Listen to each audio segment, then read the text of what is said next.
오늘은 조금 불편한 이야기를 하려고 합니다. 누구에게도 말하지 못했던, 어쩌면 스스로에게조차 인정하기 어려웠던 그런 마음에 대해서요. 혹시 이런 경험 있으신가요? 오랜 친구에게서 전화가 왔습니다. 목소리가 어둡습니다. 사업이 어렵다고 합니다.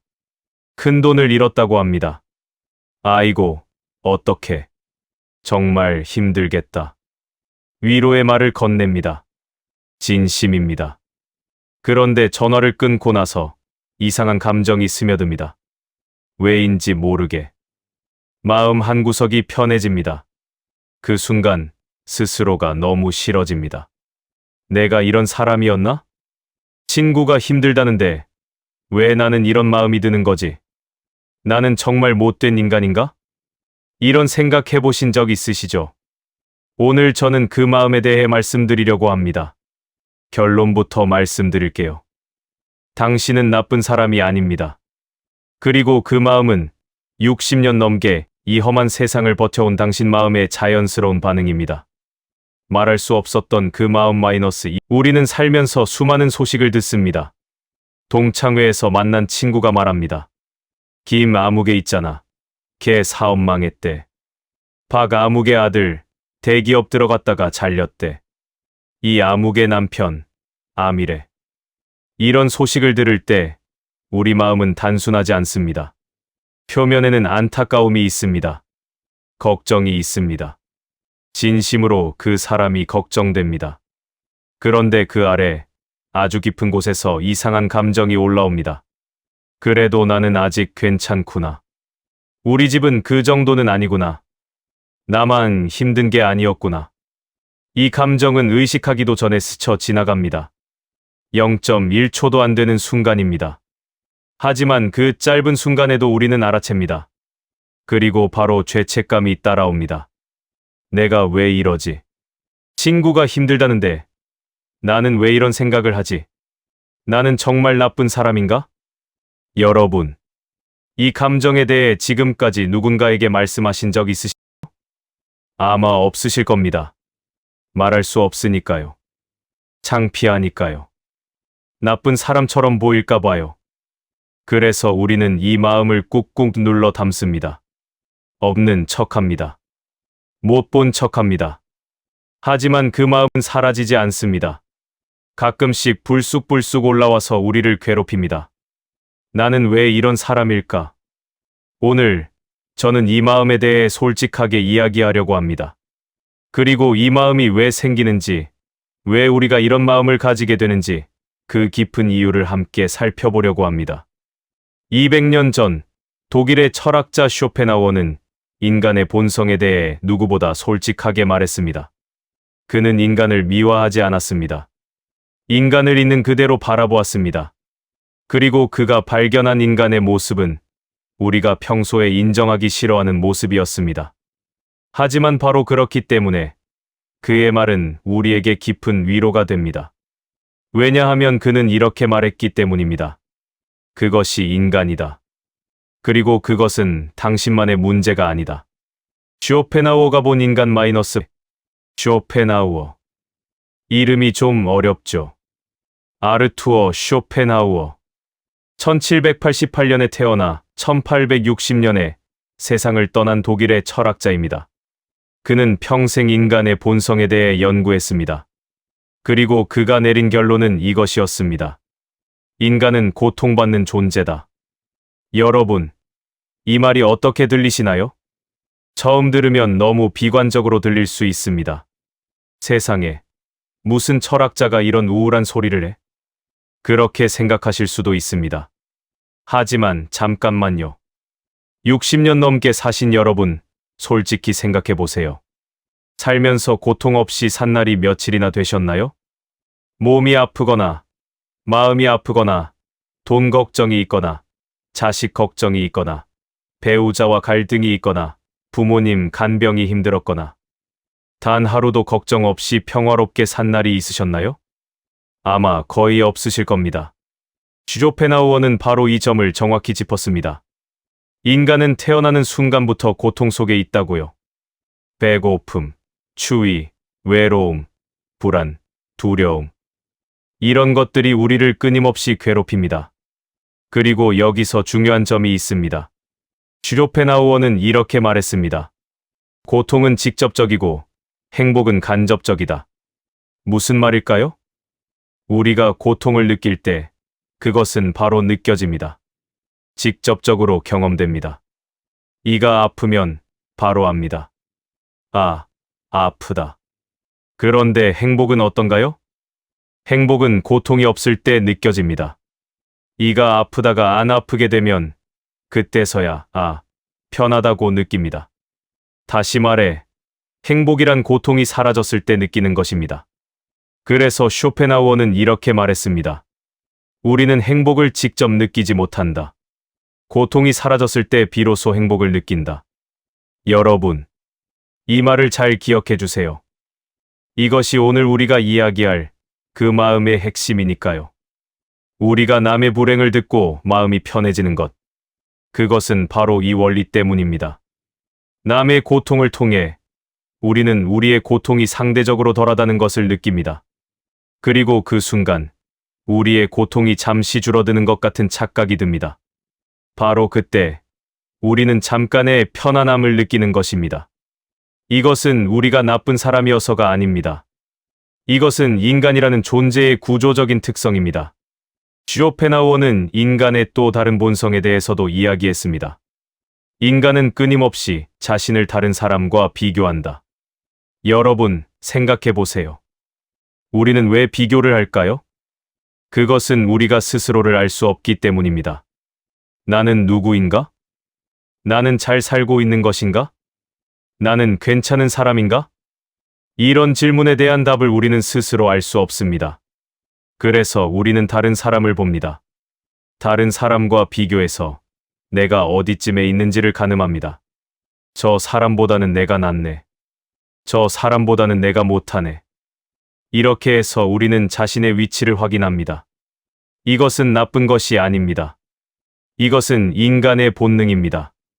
어린아이도 합니다. 동물도 합니다. 자신의 위치를 파악하는 것. 그것은 생존의 필수적인 능력이니까요. 문제는 이 비교가 때로는 우리를 불편하게 만든다는 것입니다. 특히 남의 불행을 통해 나의 위치를 확인했을 때 우리는 불편함을 느낍니다. 왜냐하면 우리는 좋은 사람이고 싶기 때문입니다.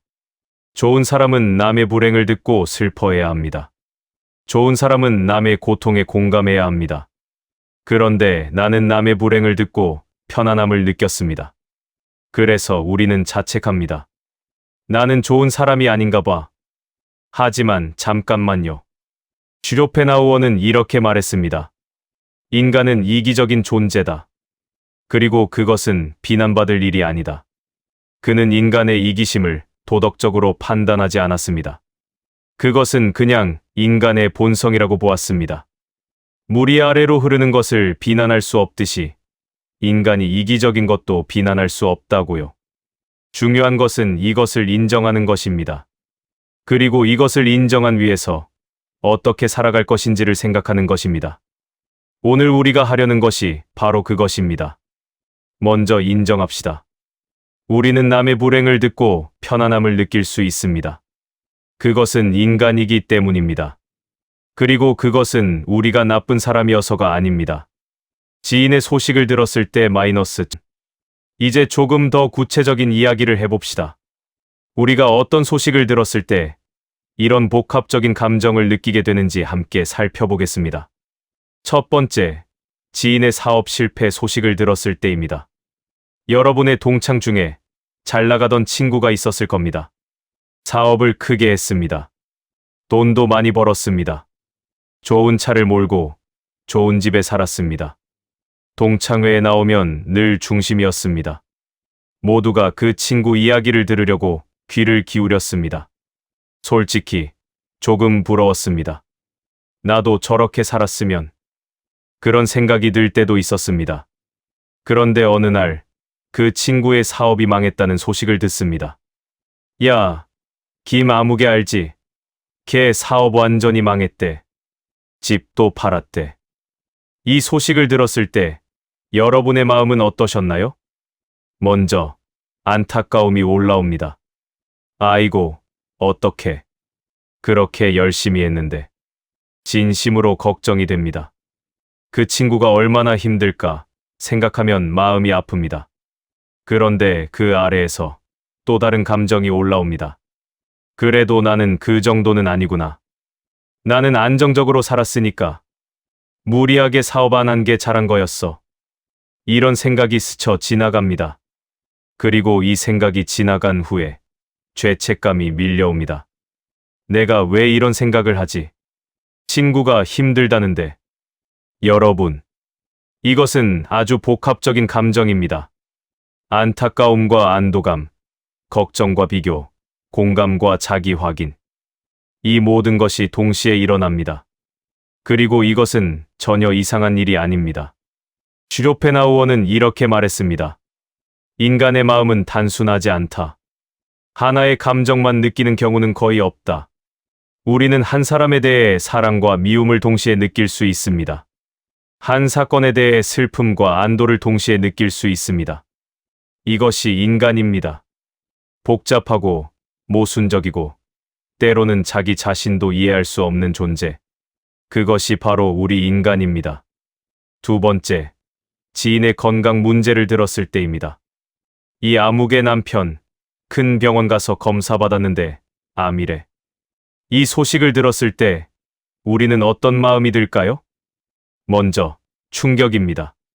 세상에 암이라니. 그리고 걱정이 옵니다. 어떡하지? 얼마나 힘들까? 진심으로 그 사람이 걱정됩니다. 하지만 그 아래에서 또 다른 생각이 스칩니다. 나는 건강하니까 다행이다. 우리 남편은 건강하니까 다행이다. 나는 정기검진 잘 받아야겠다. 이런 생각이 듭니다. 그리고 바로 죄책감이 옵니다. 저 사람이 암이라는데 나는 왜 내 걱정을 하지? 나는 정말 이기적인 사람인가? 여러분, 이 반응은 너무나 자연스러운 것입니다. 왜냐하면 우리는 생존 본능을 가진 존재이기 때문입니다. 다른 사람의 질병 소식을 들으면 우리의 뇌는 자동으로 나는 안전한가? 를 점검합니다. 이것은 의식적인 것이 아닙니다. 무의식적으로, 본능적으로 일어나는 일입니다. 원시 시대를 생각해 보세요. 동료가 맹수에게 잡혀갔다는 소식을 들었을 때 가장 먼저 드는 생각은 무엇이었을까요? 저 맹수가 나도 잡으러 오면 어떡하지? 나는 안전한 곳에 있나? 이것이 바로 생존 본능입니다. 그리고 이 본능은 지금도 우리 안에 살아 있습니다. 다른 사람의 불행을 듣고 자신의 안전을 확인하는 것. 그것은 수만 년 동안 이어져 온 인간의 본능입니다. 세 번째, 지인의 자식 문제를 들었을 때입니다. 이것은 아마 가장 복잡한 감정을 불러일으킬 것입니다. 박아무개 아들 있잖아. 그 잘났던 아들. 대기업 들어갔다가 잘렸대. 지금 집에서 놀고 있대.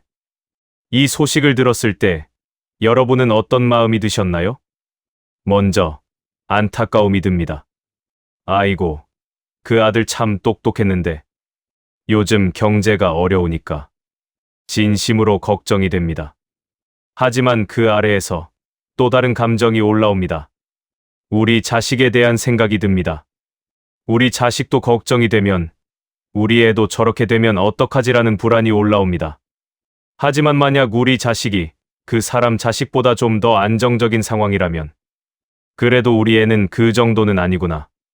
우리 애는 그래도 직장에 다니고 있으니까.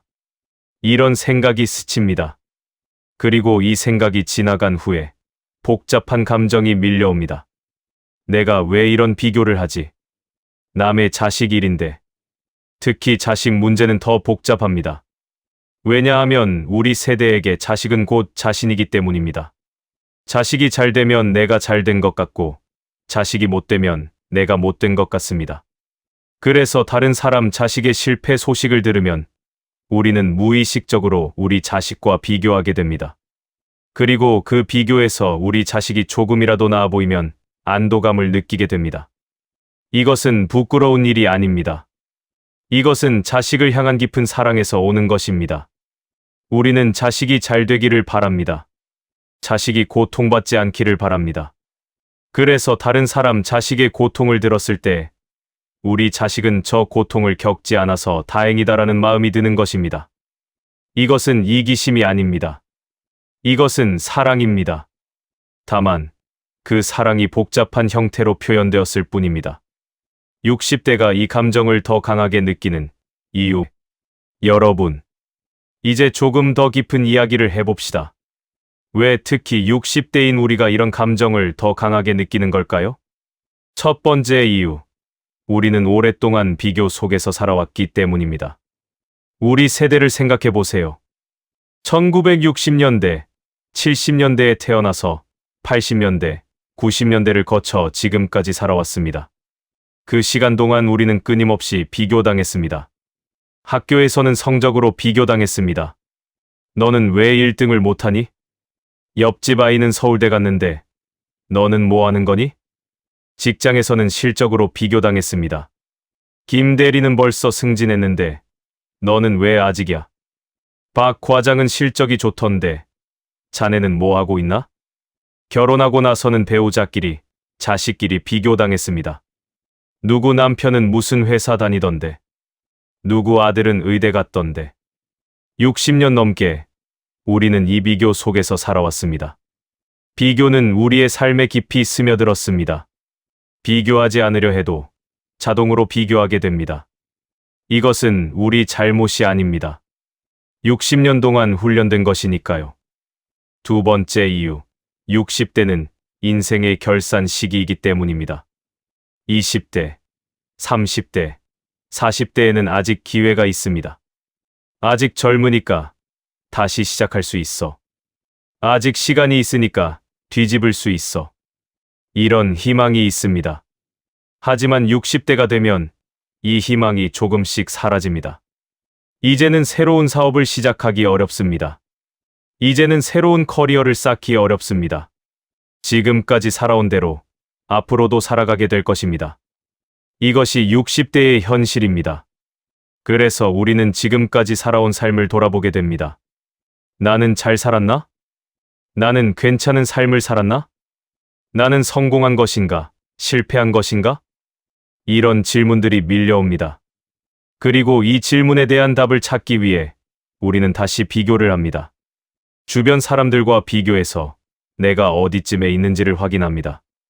그래도 나는 저 사람보다는 낫게 살았어. 적어도 저 사람처럼 망하지는 않았어. 이런 확인을 통해 우리는 자신의 삶에 대한 안도감을 얻습니다. 이것은 나쁜 것이 아닙니다. 이것은 60년 넘게 살아온 자신을 위로하는 방법입니다. 세 번째 이유. 60대는 불안이 많은 시기이기 때문입니다. 생각해 보세요. 60대가 되면 새로운 불안들이 밀려옵니다. 건강에 대한 불안이 있습니다. 언제 큰 병이 올지 모른다. 주변에서 하나둘 쓰러지기 시작했다. 경제적인 불안이 있습니다. 앞으로 돈이 얼마나 더 필요할까? 연금으로 살 수 있을까? 외로움에 대한 불안이 있습니다. 자식들은 바쁘고 친구들은 하나둘 떠나가고 앞으로 누가 나를 돌봐줄까? 이런 불안들이 60대의 마음을 무겁게 합니다. 그래서 우리는 조금이라도 안도할 수 있는 것을 찾게 됩니다. 다른 사람의 불행을 듣고 나는 그래도 괜찮다고 느끼는 것. 그것은 이 무거운 불안을 잠시나마 덜어주는 것입니다. 네 번째 이유. 우리 세대는 감정을 표현하지 못하고 살아왔기 때문입니다. 우리 세대는 감정을 드러내면 안 된다고 배웠습니다. 남자가 울면 안 된다. 여자가 화내면 안 된다. 어른이 감정을 드러내면 안 된다. 이런 말을 들으며 자랐습니다. 그래서 우리는 감정을 꾹꾹 눌러 담았습니다. 힘들어도 힘들다고 말하지 못했습니다. 불안해도 불안하다고 말하지 못했습니다. 외로워도 외롭다고 말하지 못했습니다. 이렇게 억눌린 감정들은 어디로 갈까요? 그것들은 사라지지 않습니다. 마음 깊은 곳에 쌓여 있습니다. 그리고 가끔씩 예상치 못한 형태로 튀어나옵니다. 다른 사람의 불행을 듣고 안도감을 느끼는 것. 이것도 그런 형태 중 하나입니다. 평소에 표현하지 못했던 불안과 두려움이 다른 사람의 불행을 통해 잠시 해소되는 것입니다. 나만 힘든 게 아니구나. 나만 두려운 게 아니구나. 이런 확인을 통해 억눌렀던 감정이 조금 풀리는 것입니다. 다섯 번째 이유, 60대는 고통을 많이 겪어왔기 때문입니다. 슈로펜하우어는 이렇게 말했습니다. 고통을 많이 겪은 사람일수록 다른 사람의 고통에 더 민감하게 반응한다. 우리 세대는 정말 많은 고통을 겪어왔습니다. 가난했던 시절, 배고팠던 시절을 겪었습니다.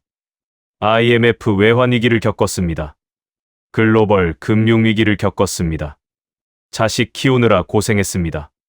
부모님 돌보느라 고생했습니다. 직장에서 갈등을 겪었습니다. 가족 안에서 갈등을 겪었습니다. 60년 동안 우리는 정말 많은 고통을 겪어왔습니다. 그래서 우리는 다른 사람의 고통을 들으면 우리 자신의 고통이 떠오릅니다. 그리고 나도 저런 고통을 겪었는데 지금은 그래도 괜찮구나라는 생각이 듭니다. 이것은 과거의 고통을 이겨낸 자신에 대한 확인입니다. 나는 저런 고통을 이겨냈다. 나는 아직 버티고 있다. 이런 확인을 통해 우리는 자신에게 힘을 얻습니다. 죄책감이라는 이름의 또 다른 고통. 여러분, 지금까지 우리는 다른 사람의 불행을 듣고 안도감을 느끼는 것이 왜 자연스러운지 이야기했습니다. 하지만 문제는 그 다음입니다. 안도감을 느낀 후에 오는 죄책감. 이것이 우리를 더 힘들게 합니다. 생각해 보세요. 우리는 다른 사람의 불행을 듣고 잠깐 안도감을 느꼈습니다. 그것은 0.1초, 길어야 1초 정도의 짧은 감정이었습니다. 하지만 그 후에 오는 죄책감은 얼마나 오래 갈까요? 며칠, 길면 몇 주, 어떤 경우에는 몇 달이 갑니다. 나는 왜 그런 생각을 했을까? 나는 정말 나쁜 사람인가?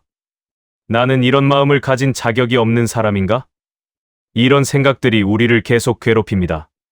슈로펜하우어는 이렇게 말했습니다. 감정 자체보다 감정에 대한 판단이 더 큰 고통을 준다. 무슨 말일까요? 우리가 느끼는 안도감 자체는 작은 것입니다. 잠깐 스쳐 지나가는 감정입니다. 하지만 그 감정에 대해 나쁘다, 잘못됐다, 이러면 안 된다라고 판단하는 순간 그 작은 감정은 거대한 고통으로 변합니다. 비유를 들어볼게요. 우리 몸에 작은 상처가 났습니다. 손가락에 종이에 베인 상처 정도입니다. 이 상처 자체는 별것 아닙니다. 금방 나을 것입니다. 하지만 우리가 이 상처를 계속 만지고, 긁고, 찔러대면 어떻게 될까요? 상처는 점점 커집니다. 감염이 됩니다. 심각한 병으로 발전할 수도 있습니다. 우리의 감정도 마찬가지입니다. 다른 사람의 불행을 듣고 느낀 작은 안도감. 이것은 종이에 베인 상처 같은 것입니다. 그냥 두면 금방 사라질 것입니다. 하지만 우리가 이 감정을 계속 되새기고, 자책하고, 판단하면 그 작은 감정은 거대한 죄책감이 됩니다. 그리고 그 죄책감은 우리를 오랫동안 괴롭힙니다. 여러분, 여기서 중요한 것을 하나 말씀드리겠습니다. 죄책감은 우리에게 아무것도 해주지 않습니다. 죄책감을 느낀다고 해서 친구의 사업이 다시 잘 되지 않습니다. 죄책감을 느낀다고 해서 지인의 병이 낫지 않습니다. 죄책감을 느낀다고 해서 우리가 더 좋은 사람이 되지 않습니다. 죄책감은 그저 우리를 괴롭힐 뿐입니다. 그렇다면 왜 우리는 죄책감을 느낄까요? 그것은 우리가 좋은 사람이고 싶기 때문입니다. 우리는 착한 사람이고 싶습니다.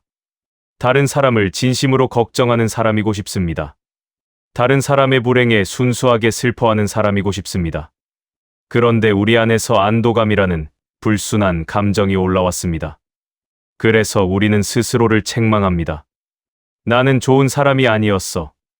하지만 여러분, 좋은 사람과 나쁜 사람의 차이는 감정이 아닙니다. 좋은 사람도 나쁜 감정을 느낍니다. 나쁜 사람도 좋은 감정을 느낍니다. 차이는 행동입니다. 여러분이 친구의 불행을 듣고 안도감을 느꼈다고 해서 여러분이 나쁜 사람인 것이 아닙니다. 여러분이 그 친구를 위로하고 도와주고 함께 해주면 여러분은 좋은 사람입니다. 감정은 우리가 통제할 수 없습니다. 하지만 행동은 우리가 선택할 수 있습니다. 그러니 감정 때문에 자책하지 마세요. 대신 여러분이 할 수 있는 행동에 집중하세요. 슈로펜하우어는 또 이렇게 말했습니다. 연민은 인간이 가진 가장 고귀한 감정이다. 연민, 다른 사람의 고통을 함께 아파하는 것. 이것이 인간을 인간답게 만드는 것입니다. 그리고 여러분은 이 연민을 가지고 있습니다.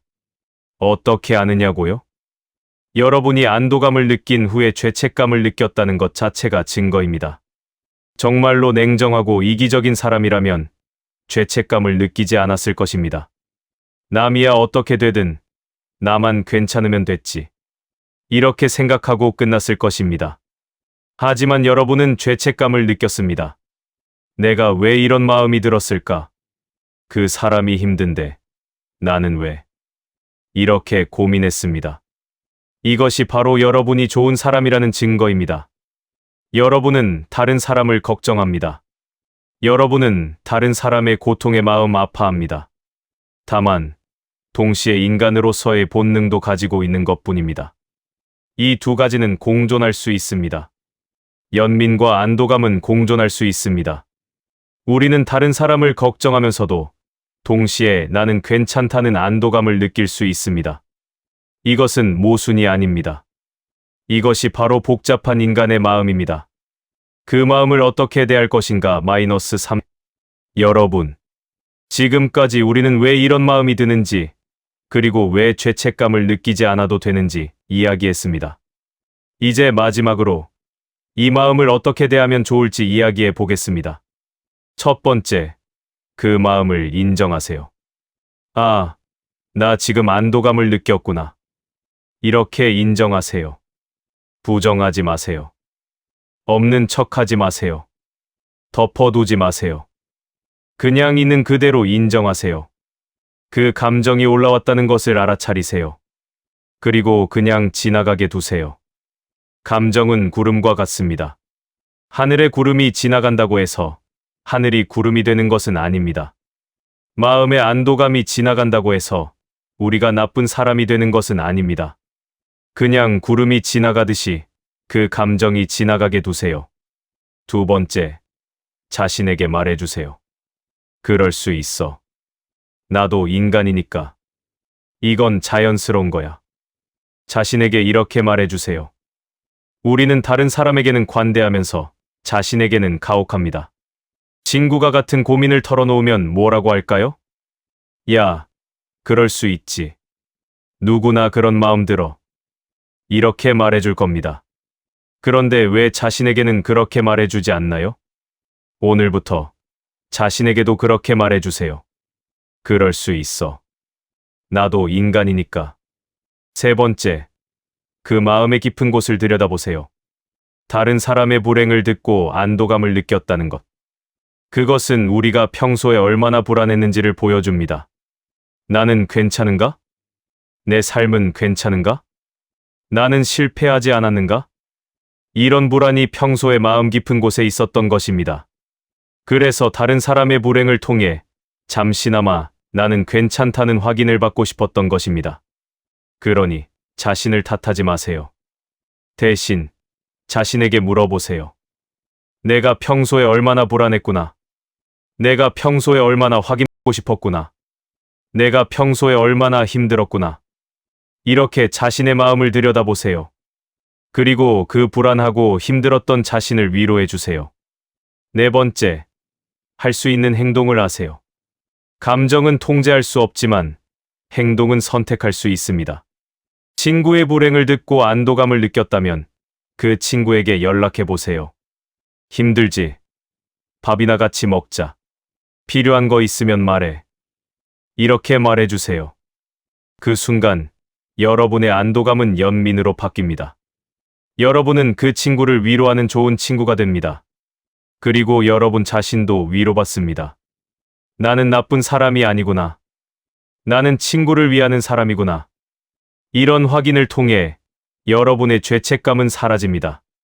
다섯 번째, 너무 오래 붙들고 있지 마세요. 어떤 분들은 이런 감정을 며칠, 몇 주, 심지어 몇 달 동안 붙들고 계십니다. 내가 그때 왜 그런 마음이 들었을까? 나는 정말 나쁜 사람인 것 같아. 이렇게 계속 되새기십니다. 하지만 이것은 도움이 되지 않습니다. 앞서 말씀드렸듯이 감정 자체보다 감정에 대한 판단이 더 큰 고통을 줍니다. 그러니 그 감정을 인정하고 그냥 놓아주세요. 그래, 그런 마음이 들었어. 그럴 수 있어. 이제 됐어. 이렇게 마무리 짓고 앞으로 나아가세요. 쇼펜하우어의 마지막 위로 -3. 여러분, 쇼펜하우어는 인간에 대해 냉정하게 분석했지만 그 끝에는 깊은 연민이 있었습니다. 그는 이렇게 말했습니다. 모든 인간은 고통받고 있다. 그것을 알면 우리는 서로를 더 이해할 수 있다. 여러분이 느낀 그 안도감. 그것은 여러분이 오랫동안 고통받아왔다는 증거입니다. 60년 넘게 이 험한 세상을 살면서 얼마나 많은 불안과 걱정 속에서 사셨습니까? 자식 걱정, 돈 걱정, 건강 걱정, 미래 걱정. 그 모든 걱정들을 안고 살아오면서 얼마나 힘드셨습니까? 그러니 다른 사람의 불행을 듣고 나는 그래도 괜찮구나라고 느끼는 것은 당연한 것입니다. 그것은 지친 마음이 잠시나마 쉬려고 하는 것입니다. 그것은 오랫동안 불안했던 마음이 잠시나마 안도하려고 하는 것입니다. 그것은 60년 넘게 버텨온 마음의 자연스러운 반응입니다. 슈로펜하우어는 또 이렇게 말했습니다. 인간을 판단하지 마라. 인간을 이해하려 하라. 우리는 너무 오랫동안 스스로를 판단해 왔습니다. 나는 좋은 사람인가? 나쁜 사람인가? 나는 성공했는가? 실패했는가? 나는 괜찮은 사람인가? 아닌가? 이제 그만 판단하세요. 대신 자신을 이해하세요. 아, 내가 그런 마음이 들었구나. 그만큼 힘들었구나. 그만큼 불안했구나. 이렇게 자신을 이해하세요. 그리고 자신에게 말해주세요. 그래, 힘들었지. 그래도 여기까지 왔잖아. 대단해. 여러분은 60년 넘게 이 세상을 살아왔습니다. 그 시간 동안 수많은 고통을 겪었습니다. 가난도 겪었고, 실패도 겪었고, 상실도 겪었습니다. 하지만 여러분은 여기 있습니다. 아직 살아 있습니다. 아직 버티고 있습니다. 그것만으로도 대단한 것입니다. 그러니 자신을 너무 탓하지 마세요. 다른 사람의 불행을 듣고 안도감을 느꼈다고 해서 여러분이 나쁜 사람인 것이 아닙니다. 그것은 60년 동안 고통받아온 마음의 자연스러운 반응입니다. 그것은 지친 마음이 잠시 쉬려고 하는 것입니다. 그것은 인간이기 때문에 느끼는 것입니다. 마무리 -4200만 4500. 여러분, 오늘 우리는 아주 불편하지만 솔직한 이야기를 나눴습니다. 다른 사람의 불행을 듣고 마음이 편해지는 그 순간, 그리고 그 후에 밀려오는 죄책감. 이 모든 것에 대해 이야기했습니다. 마지막으로 다시 한번 말씀드립니다. 당신은 나쁜 사람이 아닙니다. 그 마음은 60년 넘게 이 험한 세상을 버텨온 당신 마음의 자연스러운 반응입니다. 쇼펜하우어는 말했습니다. 인간은 고통을 비교하며 자신을 확인하는 존재다. 우리는 모두 그렇습니다. 다른 사람과 비교하면서 내가 어디쯤 있는지 확인합니다. 다른 사람의 고통을 보면서 내 고통이 어느 정도인지 가늠합니다. 이것은 인간의 본성입니다. 이것은 비난받을 일이 아닙니다. 다만, 한 가지 기억해 주세요. 그 안도감을 느낀 후에 그 친구에게 연락해 주세요. 밥 한 끼 사주세요. 이야기를 들어주세요. 함께 있어 주세요. 그러면 여러분의 안도감은 연민으로 바뀝니다. 그리고 여러분은 좋은 친구, 좋은 사람이 됩니다. 여러분, 우리 모두는 고통 속에서 살아가고 있습니다. 그러니 서로를 탓하지 맙시다. 서로를 이해합시다. 그리고 가장 중요한 것, 자기 자신을 탓하지 맙시다. 자기 자신을 이해합시다. 그럴 수 있어. 나도 인간이니까. 60년 넘게 살면서 그 정도 마음이 들 수 있지. 오늘 자신에게 이렇게 말해주세요. 그리고 지금까지 버텨온 자신을 토닥여주세요. 수고했어. 힘들었지. 그래도 여기까지 왔잖아. 대단해. 오늘 영상은 여기까지입니다. 끝까지 들어주셔서 감사합니다. 다음에도 여러분의 마음을 위로하는 이야기로 찾아뵙겠습니다. 구독과 좋아요, 알림 설정까지 부탁드립니다. 그럼 다음에 뵙겠습니다. 잠깐 영상을 끄지 마시고요. 오늘 이야기를 들으시면서 혹시 떠오른 기억이 있으신가요? 그 기억 속에서 스스로를 탓했던 순간이 있으신가요? 지금 그 순간에 자신에게 말해주세요. 그때 그랬구나. 그럴 수 있었어. 괜찮아. 그리고 지금의 자신에게도 말해주세요. 오늘도 하루를 살았네. 수고했어. 잘하고 있어. 우리는 모두 각자의 자리에서 최선을 다하며 살고 있습니다. 완벽하지 않아도 괜찮습니다. 나쁜 마음이 들어도 괜찮습니다. 그것이 인간이니까요. 오늘 하루도 고생 많으셨습니다. 편안한 밤 되세요. 마지막으로 쇼펜하우어의 말 하나만 더 전해드릴게요. 그는 이렇게 썼습니다. 삶이란 고통과 권태 사이를 오가는 진자와 같다. 우리의 삶은 고통스럽습니다. 하지만 그 고통이 없으면 우리는 권태로워집니다. 결국 우리는 이 둘 사이에서 흔들리며 살아갑니다. 그것이 인생입니다. 하지만 쇼펜하우어는 희망도 말했습니다. 이 모든 것을 이해하고 받아들이면 우리는 평화를 찾을 수 있다. 오늘 여러분이 느꼈던 그 불편한 마음, 그것을 이해하셨기를 바랍니다. 그것을 받아들이셨기를 바랍니다. 그리고 조금이나마 마음이 편해지셨기를 바랍니다. 여러분은 나쁜 사람이 아닙니다. 여러분은 그저 인간일 뿐입니다. 그리고 그것으로 충분합니다.